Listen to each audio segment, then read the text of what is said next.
Hello everybody, this is Sweetie here. Welcome back to our channel Ansh commerce tech. तो आज हम discuss करेंगे financial adjustment का lecture number 2। तो नेक्स्ट एडजस्टमेंट है हमारी ओपनिंग स्टॉक। ओपनिंग स्टॉक वैसे तो ओपनिंग स्टॉक आपका ट्रेडिंग अकाउंट के डाबर साइड पे गिवन होता है क्वेश्चन में, लेकिन यहाँ पे मैंने एक एडजस्टमेंट के साथ दिया है। इन एडजस्टमेंट मतलब एडजस्टमेंट में ट्रायल बैलेंस के नीचे जो एडजस्टमेंट होती है उसमें लिखा हुआ है stock value 20% below the cost. इसका मतलब ये अबव भी हो सकती है, लेकिन ये यहाँ पे बिलो दी है। मतलब क्या है कि जो आपका 40,000 है वो 20% ओरिजिनल कॉस्ट से कम है। तो हमें ओपनिंग स्टॉक में ओरिजिनल कॉस्ट कैसे डालनी है, तो 100 रुपीज़ ले लेते हैं कि 100 रुपीज़ की है और 20 रुपीज़ आपका बिलो द कॉस्ट है। 100 माइनस 20 80 रुपीज़, तो ओरिजिनल कॉस्ट आएगी 100/80। मतलब मैंने क्या किया कि ले लिया कि 100 रुपीज़ ओरिजिनल है तो 20 रुपये कम लिए हैं, तो ओरिजिनल जो कवर कॉस्ट है वो 80 है, तो ओरिजिनल कॉस्ट 100 की कितने की होगी 50,000 की। तो 40,000 इंटू 100/80 50,000। अगर ये अबव द कॉस्ट होता तो यहाँ पे 120 की लेके करते तो वो आपकी ओरिजिनल कॉस्ट आ जाती। तो इसका इफेक्ट क्या है ट्रेडिंग अकाउंट में? ट्रेडिंग अकाउंट के डेबिट साइड पे जब ओपनिंग स्टॉक आएगा तो फिर 40,000 की बजाय 50,000 लेंगे। जो ओरिजिनल कॉस्ट आपकी आई है वो लेंगे। और बैलेंस शीट में इफेक्ट क्या आएगा? जैसे कैपिटल आपकी 60,000 है, उसमें प्लस करेंगे profit on revaluation on the opening stock, क्योंकि रीवैल्यूएट करने के बाद हमें पता चला है कि जो 40,000 का था अब वो 50,000 से, तो वो कितने से इंक्रीज हुआ है 10,000 से। वो 10,000 अगर प्रॉफिट है तो प्लस हो जाएगा, अगर यही कम हो जाता तो माइनस कर देते हैं। ठीक है, तो यहाँ पे प्रॉफिट ऑन रीवैल्यूएशन क्योंकि इंक्रीज हो रही है वैल्यू, तो ये आपकी अगर अबव द कॉस्ट होती फिर लेस होता, अब ये प्लस हो रहा है। तो ये है ओपनिंग स्टॉक की एडजस्टमेंट। इन केस अगर आपकी बुक में है तो आप इसे हेल्प ले सकते हो। नेक्स्ट है net purchase adjustment. Net purchase adjustment का मीनिंग क्या होता है? इसका मीनिंग होता है opening stock plus purchases minus purchase return minus closing stock. मतलब ये चीज़ें आपकी परचेजेस में पहले से ही एडजस्ट हो चुकी हैं। तो जब ये ट्रायल बैलेंस में गिवन होगा नेट परचेज एडजस्टमेंट, तो वैसे तो ओपनिंग स्टॉक नहीं आता। हो सकता है ओपनिंग स्टॉक आपको एडजस्टमेंट में दिया तो उसको इग्नोर करना है, क्योंकि हम ये देख रहे हैं कि इसमें ये पहले ही एडजस्ट हो चुका है। तो और क्लोजिंग स्टॉक हो सकता है दिया हो ट्रायल बैलेंस में। तो इफेक्ट क्या आएगा ट्रेडिंग अकाउंट में? क्योंकि ट्रेडिंग अकाउंट में ही ओपनिंग स्टॉक या परचेजेस या क्लोजिंग स्टॉक आता है।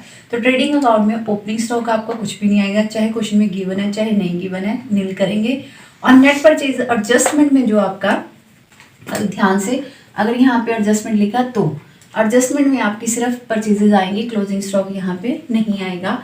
और बैलेंस शीट में क्योंकि ट्रायल बैलेंस में क्लोजिंग स्टॉक है तो सिंगल इफेक्ट होगा, तो क्लोजिंग स्टॉक आपका बैलेंस शीट की एसेट साइड पे आ जाएगा। ठीक है, तो ये आपका नेट परचेज एडजस्टमेंट के लिए ये सिंपल, आपने ट्रेडिंग में सिर्फ नेट परचेज डालनी है और बैलेंस शीट में क्लोजिंग स्टॉक डालना, ओपनिंग स्टॉक को इग्नोर करना है। नेक्स्ट है आपका क्लोजिंग स्टॉक। क्लोजिंग स्टॉक अगर ट्रायल बैलेंस में गिवन है तब क्या इफेक्ट करना, और इन एडजस्टमेंट गिवन है तो क्या इफेक्ट करना है? तो है ट्रायल बैलेंस में अगर गिवन है तो वैसे तो हमें पता ही है कि सिंगल इफेक्ट होता है, इसलिए सीधा बैलेंस शीट में इफेक्ट चला गया, एसेट साइड पे डाल दिया क्लोजिंग स्टॉक। ये आपका एसेट साइड पे इफेक्ट आ गया क्लोजिंग स्टॉक का।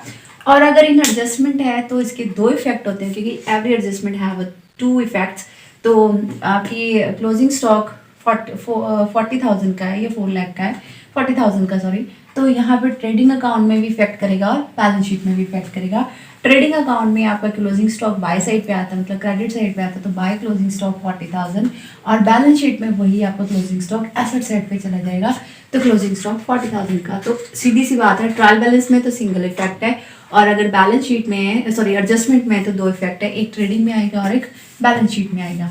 तो ये था आपका opening stock, net purchase adjustment और क्लोजिंग स्टॉक का टॉपिक। नेक्स्ट है आपका आईओसी मतलब इंटरेस्ट ऑन कैपिटल, और आईओडी मतलब इंटरेस्ट ऑन ड्राइंग्स। तो ये आपका 2 जगह इफेक्ट करता है, क्योंकि एडजस्टमेंट में होगा तो 2 जगह इफेक्ट करेगा। अगर सिर्फ ट्रायल बैलेंस में होगा तो आपका एक इफेक्ट होगा सिर्फ P&L में, क्योंकि इनको हम एक्सपेंस ट्रीट करते हैं। तो प्रॉफिट अगर ये एडजस्टमेंट में लिखा है इंटरेस्ट ऑन कैपिटल, तो P&L में 2 आईओसी मतलब interest on capital debit side पे, और बैलेंस शीट में ये कैपिटल को इंक्रीज करता है, इस वजह से ये प्लस होता है। और interest on drawing profit and loss में बाय साइड पे मतलब क्रेडिट साइड पे आएगा, क्योंकि ये बिजनेस की इनकम मानी जाती है। और बैलेंस शीट में ये कैपिटल में से लेस होता है, क्योंकि ये कैपिटल को रिड्यूस करता है। सेकंड इसकी एग्जांपल करके बताइए मैंने, लेट कैपिटल है 25,000 की और उसके ऊपर इंटरेस्ट ऑन कैपिटल है 10% पर एनम। तो अगर मैं इसको देखूं तो ये आपकी डेबिट साइड पे, P&L के डेबिट साइड पे आएगा 2 IOC 25,000 के ऊपर 10% किया 2500, और ड्राइंग है आपकी 2000 की जिसके ऊपर सिंपल 5% लिखा, पर एनम नहीं लिखा। पर एनम का मीनिंग ज़्यादा बड़ा डिटेल में है तो वो मैं बाद में किसी और वीडियो में हम डिस्कस करेंगे। तो 2000 के ऊपर सिंपल 5% लिखा तो वो किया तो 100 रुपीज़ बाई साइड पे, क्योंकि ड्राइंग का इंटरेस्ट जो है क्रेडिट साइड पे आता है। हम बैलेंस शीट में इफेक्ट कैसे पड़ेगा, क्योंकि ये सारी आइटम्स लायबिलिटी साइड की हैं। कैपिटल 25,000 का प्लस इसके ऊपर IOC आया, इंटरेस्ट ऑन कैपिटल 2500, माइनस करेंगे ड्राइंग 2000 और minus interest on drawing 100 rupees. तो नेट कैपिटल जो आपकी आई है 25,400। ये आपका IOC और IOD का टॉपिक था। तो आज का टॉपिक यहीं तक का है आपका।